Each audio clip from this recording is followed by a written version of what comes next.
نفس اور شیطان کے بہکاوے میں آ کر بعض لوگ کیا کرتے ہیں، موبائل کو ہاتھ میں لیا اور کمرے کا دروازہ بند کیا، کنڈی لگائی اور موبائل پر اسکرولنگ شروع کر دی، اس کا غلط استعمال شروع کیا۔ تو جو یہ سمجھتا ہے کہ اس وقت کوئی اسے نہیں دیکھ رہا، تو یاد رکھیں اللہ کی ذات عالی اس کو دیکھ رہی ہوتی ہے۔ قرآن میں اللہ فرماتے ہیں الم یعلم بان اللہ یرا، کہ میرے بندے تو یاد رکھ میں تجھے دیکھ رہا ہوں۔ اس پر ہمارے حضرت والا کے شعر ہے، جو کرتا ہے تو چھپ چھپ کے اہل جہاں سے، کوئی دیکھتا ہے تجھے آسماں سے۔ لوگوں کے سامنے تو میرے عزیزوں نیک بننا بڑا آسان ہے، اصل امتحان اس وقت ہوتا ہے جب ہم تنہائی میں ہوتے ہیں، جب گناہوں کے سارے مواقع ہوتے ہیں، اس وقت اللہ کی محبت میں گناہوں سے بچنا، یہی ہمارا امتحان ہے۔ اس موضوع پر انشاءاللہ کچھ قرآنی آیت، احادیث اور ایک واقعہ میں سنانے کی کوشش کرتا ہوں، اور ہم یہ کوشش کریں کہ ہم اس سے عبرت پکڑیں۔ المعجم الاوسط کی یہ حدیث ہے، حضرت عدی بن حاتم رضی اللہ تعالیٰ عنہ فرماتے ہیں کہ روز قیامت کچھ لوگوں کو، یہ میں حدیث کا مفہوم عرض کر رہا ہوں، کہ جنت کی طرف لے کے جایا جائے گا۔ جب وہ جنت کے دروازے کو دیکھیں گے، جنت کی نعمتیں کو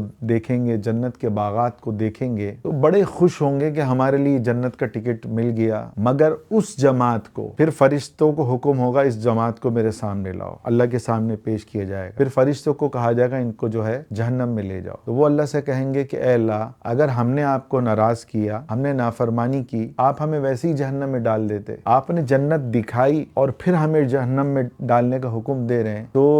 یہ تو ہمارے لیے بڑا تکلیف دہ عمل ہے۔ پھر کہا کہ اللہ اس کی کیا وجہ ہے؟ اللہ تعالیٰ ان سے کہے گا کہ میں نے ارادتاً تمہیں جو ہے جنت کو دکھایا، کیونکہ جب تم تنہائی میں ہوتے تھے تو بڑے بڑے گناہوں کو کر کے میرے ساتھ اعلان جنگ کرتے تھے، اور تم لوگوں کے سامنے عاجزی سے پیش آتے تھے، لوگوں کو اپنا وہ چہرہ دکھاتے تھے جو تمہارا چہرہ نہیں ہوتا تھا، اور جب میرے سامنے ہوتے تو میری نافرمانی کرتے۔ تم لوگوں سے ڈرتے تھے مگر مجھ سے نہیں ڈرتے تھے، تم لوگوں کی عزت کرتے مگر میرے حکم کی نافرمانی کرتے۔ یعنی اللہ شکوہ کر رہا ہے کہ تم نے میرے حکم کو توڑ کر اپنے ساتھ ظلم کیا، تم لوگوں کی وجہ سے برے کام، گناہ کرنا چھوڑ دیتے تھے، لیکن میری لیے کہ میں دیکھ رہا ہوں تم اس بات کو جانتے ہوئے بھی ان گناہوں کو نہیں چھوڑتے تھے، اس لیے آج میں تمہیں اپنے ثواب سے محروم کر کے تمہیں اپنے عذاب یعنی جہنم کا مزہ چکھاؤں گا۔ تو میرے عزیزوں، اس حدیث سے ہمیں پتہ چلا کہ جو لوگ تنہائیوں میں گناہ کرتے ہیں، کمبل لے لیا، کنڈی لگا لی، تھوڑی سی بہاٹ ہوئی تو فوراً جو ہے چونک پڑے، فوراً اس گناہ سے رک گئے، مگر اللہ دیکھ رہا ہے، اللہ کے خوف سے گناہ سے نہیں بچنا، اس کا کیا مطلب ہے؟ ایک بزرگ گزرے حضرت سلیمان بن علی رحمہ اللہ، انہوں نے ایک شخص کو نصیحت کی کہ بیٹا تم اگر تنہائی میں ہو تو اللہ کی نافرمانی نہ کرنا۔ تو فرمایا حضرت وہ تو ٹھیک ہے، مگر آپ تھوڑا سا مجھے سمجھائیں۔ فرمانے لگے کہ اللہ تمہیں دیکھ رہا ہے، یہ بات تم جانتے ہوئے اللہ کی نافرمانی کر رہے ہو، تو اس کا مطلب تم بڑے جرت مند ہو، بہت بڑے بہادر ہو، اور کہ تم پتا ہے کہ اللہ دیکھ رہا ہے پھر بھی تم اللہ کو ناراض کر رہے ہو، تو یعنی یہ تمہاری بہادری اللہ کے سامنے ہے جو تمہارے لیے عذاب کا ذریعہ بنے گی۔ اور اگر تم یہ سمجھو کہ اللہ تمہیں نہیں دیکھ رہا تو تم نے کفر کیا، یعنی اللہ تمہیں دیکھ رہا ہے، تم جانتے ہو پھر بھی اللہ کو ناراض کرتے ہو، تو اس بات کو کہنے لگے کہ اپنے ذہن میں بٹھاؤ۔ ایک بزرگ تھے حضرت ابراہیم بن ادم رحمۃ اللہ علیہ، ایک نوجوان نے گزارش کی کہ حضرت مجھے کوئی نصیحت کریں، گناہ چھوٹتے نہیں۔ فرمانے لگے کہ اگر گناہ کرنا ہے تو دو کام کر لو، پھر بے شک تم گناہ کرو، کوئی مسئلہ نہیں۔ فرمایا کہ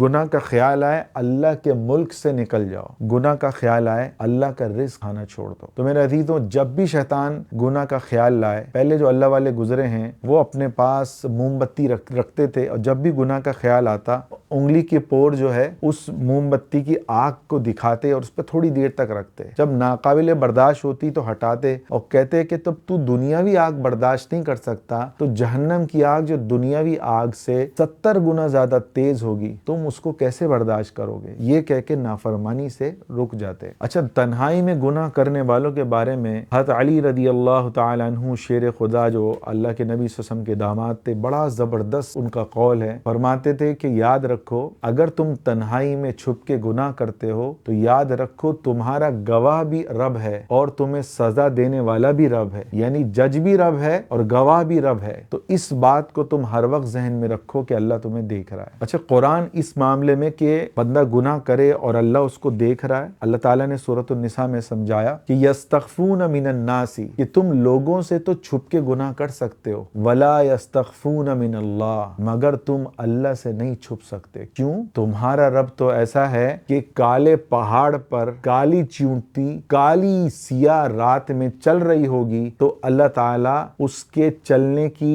آواز کو بھی سنتا ہے، اور اس کے چلنے کے جو نشانات اس چٹان پہ پڑ رہے ہیں اللہ کو وہ بھی نظر آتے ہیں۔ اس لیے حضرت لقمان رحمہ اللہ ایک بڑے اللہ والے ہیں، انہوں نے اپنے بیٹے کو 10 نصیحتیں کی، جو نصیحتیں اللہ کو اتنی پسند آئی اللہ نے اس کو قرآن کا حصہ بنا دیا۔ اس میں ایک نصیحت یہ بھی تھی، یا بنیا انہا ان تک مثقال حبۃ من خردل، کہ میرے بیٹے اگر تو رائی کے برابر، رائی کے دانے کے برابر بھی گناہ کرے گا، فتکن فی صخرۃ، اور وہ گناہ تو چٹان کے پیچھے چھپ کے بھی کرے، او فی السماوات، اور آسمان کے نیچے کہیں بھی تو چلے جا، کہیں بھی تو جا کے کر لے، او فی الارض، زمین پر کہیں بھی کسی بھی جگہ جا کے تو وہ گناہ کر لے، یاتی بہ اللہ، ایک دن آئے گا میرے بیٹے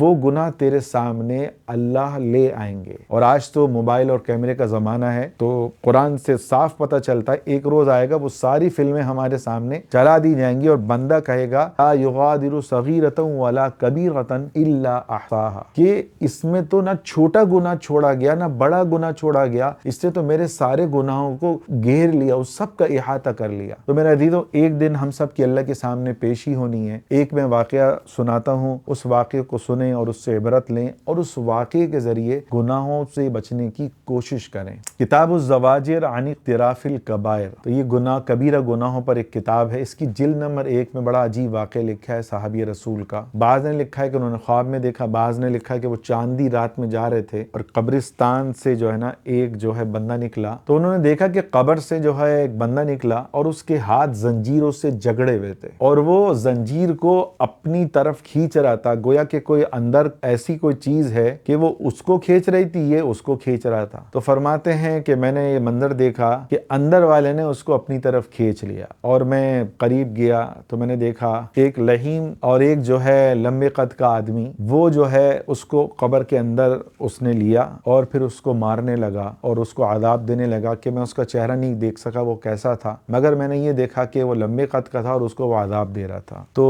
وہ گناہگار کہنے لگا تم مجھے کیوں مارتے ہو؟ کیا میں نماز نہیں پڑھتا تھا؟ کیا میں روزے نہیں رکھتا تھا؟ کہنے لگا جب میرے پہ غسل فرض ہو جاتا تو میں غسل نہیں کرتا تھا، پھر تم کیوں مجھے مار رہے ہو؟ یہ ایسا ہی ہے جیسے قرآن مجید میں ہزاروں سال کے بعد جو واقع ہونے والا ہے وہ اللہ نے پہلے ہی بتا دیا، کہ جنتی جو ہے جہنمیوں سے پوچھ رہے ہوں گے، کیا پوچھیں گے کہ ما سلککم فی سقر، کہ کس وجہ سے تمہیں جہنم میں ڈالا گیا؟ قالوا لم نک من المصلین، وہ کہیں گے ہم نماز نہیں پڑھتے تھے۔ تو اسی طرح یہ یاد آ گئی آیت، تو میں نے آپ کو بتا دی کہ ان کو نماز نہ پڑھنے کی وجہ سے عذاب ہو رہا ہوگا۔ یہاں اس بندے کو کس وجہ سے عذاب ہو رہا ہوگا؟ وہ کہے گا کہ میں تو روزے بھی رکھتا تھا، نماز بھی پڑھتا تھا، مجھ پر غسل فرض ہوتا تو میں نہاتا بھی تھا۔ وہ لہیم شخص کہنے لگا کہ تم جب تنہائی میں ہوتے تھے تو اللہ کی حرمتوں کو پامال کرتے تھے، اس وجہ سے تمہیں عذاب دیا جا رہا ہے۔ تو میرے عزیزوں، جو بھی تنہائی میں گناہ کرتا ہے، آج کی یہ ریکارڈنگ انتہائی اہم ہے، جو میں بہترین سے بہترین قرآن حدیث کے ساتھ آپ کو سمجھا سکتا تھا میں نے سمجھا لیا۔ کوشش کریں کہ یہاں سے سن کے یہاں سے نکالیں نہ، بلکہ دماغ میں بٹھائیں۔ ایسا نہ ہو کہ